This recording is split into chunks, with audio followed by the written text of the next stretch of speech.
Hey Charles, how are you doing? I'm great. Pleasure to be here today. All right, how did you decide you wanted to cover soccer for a career? Whew, it's a small question. I don't know if I can give a small answer though. So I would say, I've played the game my whole life, and I have always liked it, and I covered it. Yeah, sometime around high school, college, I guess I got into writing as a profession or something that I had thought I had the chance to become a professional in, but it wasn't that. I mean, quite honestly, this was back in the '90s before. Actually, even further back, early '90s, before there was a professional league in this country, when soccer was still sort of an obscure sport in the United States. So I never thought about, as a kid at least, a young person being working as a soccer writer.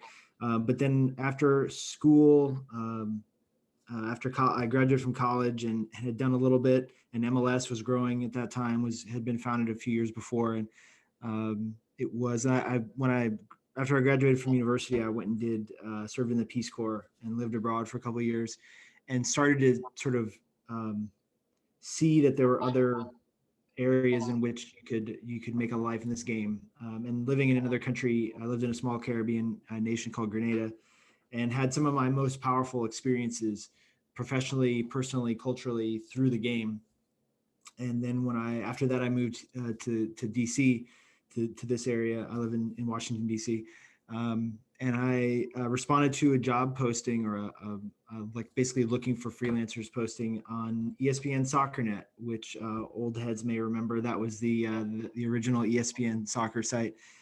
And so long story short, I got hired as kind of like a part-time side hustle to cover DC United, and that was way back in 2004 that I first started that. And so for several years after that, for I guess 8 or so years after that, it was just something I did on the side in addition to a 9 to 5. And I actually had a couple of jobs, and so I just kind of fit it in and enjoyed it, enjoyed getting paid for it and getting better. And then in 2012, basically my professional life evolved to a place where I could get into this full time, and that's where I've been ever since. Um, so it's kind of a long, slow process, I guess. All right, that's very interesting. All right, what are your expectations for the U.S. men's national team? Ooh, another big one. It's tough to say. I think I'll try to be brief here, but I think you want to see uh, measured, steady progress. And for most of my adult life, ever since really going back to the that World Cup '94 generation, sport in this country and thus the national teams were always on this sometimes slow, sometimes difficult upward trajectory. But we had setbacks, but always the soccer in this country in general was always moving forward and growing, improving, right? And so I think the legacy of the 2018 qualifying cycle was it kind of blew up that narrative, and it forced us to think a little bit more, with more complexity, and recognize the problems, the challenges, in more intelligent and thoughtful ways. So so I think for Bearhalter and his staff, the goal is to get back on a steady upward trajectory. Obviously, if possible, you want to make it steeper, right? You want to improve the rate of progress. And there's certainly some reasons to believe that is happening and can continue to happen. But right now, he's only played in one or two competitive tournaments, so we just don't have much of a sample size to work with. So I think the key is qualifying for the World Cup. That became, up until 2017, that was assumed that was the baseline expectation. I think you have to get back to that, and then you have to show that you have enough quality players and a quality enough system that once you get to a big tournament, that you have a fighting chance in every game you play, that you have a realistic shot of making a deep run into the knockout rounds. And then once you get to that point, you're in a relatively small group of a dozen or maybe 20 countries that can get into those knockout rounds and have a realistic chance of making noise. And really, that's the mountaintop, or at least that's maybe that's one step short of the mountaintop. And if you got to get up there and stay there, and we've seen over the last 10 years or so, that's much harder than we once thought. There's a perception across the world, and maybe in the United States, that the American soccer fan is delusional. Do you think that's fair? I would love to know more about the people who feel that way. I mean, I think with the United States, the way that the United States soccer is perceived globally is really complicated and multi-layered, and we are perceived politically first and foremost, right, and economically and culturally one way, and soccer is one area of discussion where maybe it doesn't fit, right? Like we're an empire, we're a giant, we're a world power, a superpower in every respect, almost except the game. So then people have a hard time making sense of that, right? There's cognitive dissonance there. Um, I think that American fans, that, like I mentioned before, we've had this narrative of progress, right? And I'm sure that you combine that with the general American sort of spirit of optimism and positivity, and maybe even unrealistic positivity.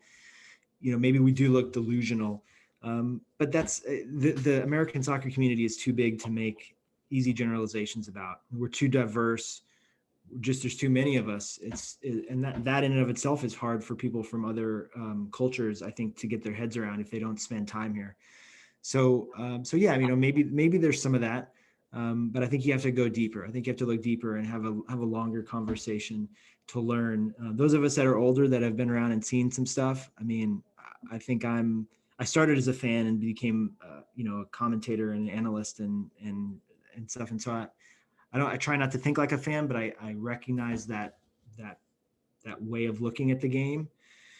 And I don't think, I mean, I think those of us who've been here a while and are realistic about the obstacles and the challenges. And, those are the conversations we should be trying to have, both here and with people abroad. But unfortunately, we tend to interact most on social media, right? And it's hard to have those kind of conversations on social media. All right. Do you think MLS is helping the United States men's national team? Again, you're giving me a big one here to wrestle with. The short answer is yes. Look, I mean, if you want to be a functional soccer culture, if you want to have competitive national teams, if you want the game to have deep roots in your country and in your culture, you have to have a respectable, solvent, top flight professional league. Maybe it's not impossible to overcome that, but it certainly is difficult. And I can tell you, as someone who's old enough to have lived in the United States that didn't have that, we have made immense progress, and we are immensely better for having a decent top flight pro league. Now that said, then you start to get into the much longer and deeper conversation about how the league interacts with the federation and the population and the players and all that stuff, right? And so then it becomes a little bit more of a sense of a question of competing interests, overlapping interests, politics, right? But the important thing is that yes, we have to have an MLS or something like MLS. And I say that knowing full well that the league has a lot to do to improve and can certainly be better and more effective than it is today. All right. The United States men's national team just got a big commitment from Yunus Musa. What do you think about that commitment, and how do you think he can impact the team moving forward? Yeah, well, it's always good news when good players want to play for you, right? And with Musa, so I covered his. I wasn't there, but I reported on and wrote about his time with the U.S. camp back in November. And one, it's great to see that the national team has some appeal, and it's the team, it's the coaching staff, it's perhaps most of all, it's the players.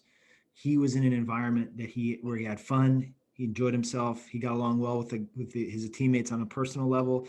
He liked the environment he was in on a professional level, a place where he could have a platform for success as an international player, maybe get to a World Cup someday, maybe even be a star player for that program. And that's all huge. And you want to stack up as many of those kind of commits as you can. I mean, with dual nationals, and there's so many now, and there's so many quality ones. International soccer is getting to be just like, big time college sports. I mean, the recruiting is a big part of it. And so I think he's a quality player.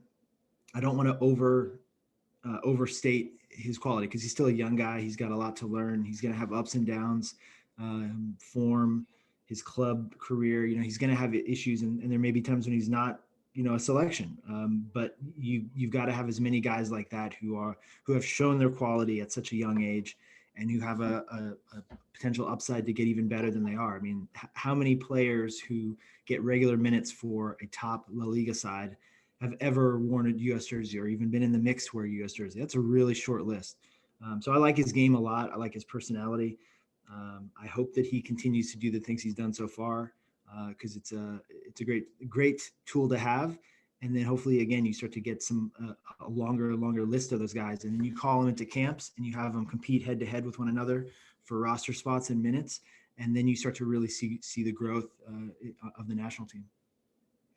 Speaking of national team, Christian Pulisic is probably the biggest star of the U.S. men's national team, but he has a tough decision to make this summer. Do you think he should leave Chelsea, whether it be on loan or permanently this summer? I don't know if he has a tough decision to make. I really don't. I think he's at a club, and Thomas Tuchel summed it up really well the other day. I can tell he's already tired of getting asked about Pulisic, right? Because Pulisic is a player. He's a great player. He's also a brand now, and that's not even through his choice or anything he's done other than just be a really talented American soccer player, right? So American media outlets, UK media outlets, outlets all around him have discovered that he gets people excited. Um, you know, every soccer team, every soccer entity wants to have a part of the American market, wants to have American clicks, American interests. And so through no fault of Christians, other than just being a good American player, like that environment gets pressurized. And then you have that happening at a huge club like Chelsea, which is a snake pit of drama and politics and money and intrigue. And you get this intensity applied to every game, every minute he plays or doesn't play, or every chance he creates or doesn't finish becomes this hot button topic, right? And I think I'm not worried about him because I think he's really well prepared. He's a really special athlete and a special brain that he has to get to the level that he's gotten to. So, I remember his first year at Chelsea, he didn't play early on, right? The first few months, he wasn't playing much. It wasn't clear whether Lampard rated him or where he fit into the plan. And people talk just like they're talking now about how he might need to go. He might get sent out on loan, this, that, and the other. And I just don't think there's a big enough sample size for us to make any big sweeping judgments yet. It's mid-March. Let's see what things look like in June. Right now, I don't think we really have enough evidence to show that he's got to leave or that he'll want to leave. I think he's a driven guy who's going to want to get minutes, and he's going to want to have conversations with the people at his club who make decisions, to know that he's valued there. But you don't pay the kind of money that they paid, and you don't play the kind of minutes that he's played if you're not part of the plan at Chelsea. So I think we should all just pump the brakes a little bit. Let's see if he can work himself out of the situation that he's in now. And then come summer, maybe we can have a better conversation about it. I'm 50-50 on it because the World Cup's coming up and he's going to need to get playing time. And the difference between this situation, I think, last season is Lampard, he didn't really have a relationship with him, and he wasn't Lampard's guy. And I'm not saying he's technically Tuchel's guy, but Tuchel basically gave him his first chance at Dortmund. So I think, and then the quote that really stood out, I think Tuchel said he's better off coming off the bench. So that's where I would be a little bit concerned. But yeah, most of all, kind of agree with you. We should wait to the summer to reevaluate everything. And I would point out too that Tuchel is still. I mean, he's only been in charge for a matter of months now. He's still learning about the job, assuming he survives, because they have a pretty short trigger finger there at Chelsea with managers. He's going to learn on the job. He's still learning about the Premier League as a coach and who and what can do the jobs that he wants at the times that he wants. So I think if you see a full season of Tuchel, you'll see how he manages the cup competitions, how he deals with fixture congestion, international windows, all that stuff. I mean, those squads have to be so big to deal with all the games they play and the demands they place on their players. So it's a challenge for everybody there, and injuries are a big part of this too. I mean, Pulisic has had a rough recent history with muscular injuries. So I think we just again, I know it's not what gets the clicks right now, but I would just remind everybody that there's time yet. Why do you think the women's national team is having more success than the men's national team? Here, I can finally maybe give you a short answer. Title IX. We can talk a lot about the women's national team, the culture, the quality they have, but the engine that powers the depth, the incredible depth of the player pool, the incredible competition that goes on for professional opportunities and roster slots in this country, which then feeds to the competition for national team call-ups, national team roster spots, and playing time. It all goes back to Title IX, which is the legislation that mandated a minimum level of gender equality in college sports. The biggest single beneficiary in terms of organized sports from that rule was women's soccer, because it was the fastest and easiest way for hundreds of colleges at all three levels, divisions of NCAA, to sort of address the inequalities that had been built up over many years between men's and women's sports. And so we have so many women's programs, we have so many D1 scholarship programs and spots for players. And so even though we have inefficiencies in our youth and our collegiate system, there's just so many girls that are playing soccer and that are sort of always have another level to aim at. And I think that's really the engine that has powered the national team in this century. Some people think, like, in my opinion, that the women's team, they have the best players. Their players play in the best league. But for the men's national team, that's not necessarily the case. And the men's game, to be fair, the men's game is a little bit harder. Is that fair to say? It's a bigger pond, right? And so to every analogy has limits, but when you talk about bigger fish in a smaller pond, I mean there's unfortunately the reality of sexism and gender equality around the world is that you have incredible soccer cultures like Argentina, like Brazil to a somewhat lesser extent, that where the game is like just deeply woven into the fabric of society, and yet for reasons that I don't think you can really say are much deeper than sexism, the women weren't included in that. So when you watch Argentina's women, it looks dramatically different against quality competition than their men's seems to, because the women haven't been given those opportunities to immerse themselves in the game, to pursue a professional career. And I think everybody benefits, even the U.S. women, from having more countries that are more committed and more serious about women's soccer, because right now there's just not enough top national teams that can give the U.S. women a good game. And again, that's a compliment to the U.S. women's national team, but it's also a reflection of the sobering reality that the rest of the world is catching up to us when it comes to valuing and elevating women's sports. All right. What soccer story are you looking forward to this year? That's a big one, man. So again, I come at things generally from an American soccer context. And so in light of that, I mean, I'm looking at, because of COVID, we've had so many delays. We've had to put the club game first, right? And so that means that there's this glut of competitive national team games that have to take place.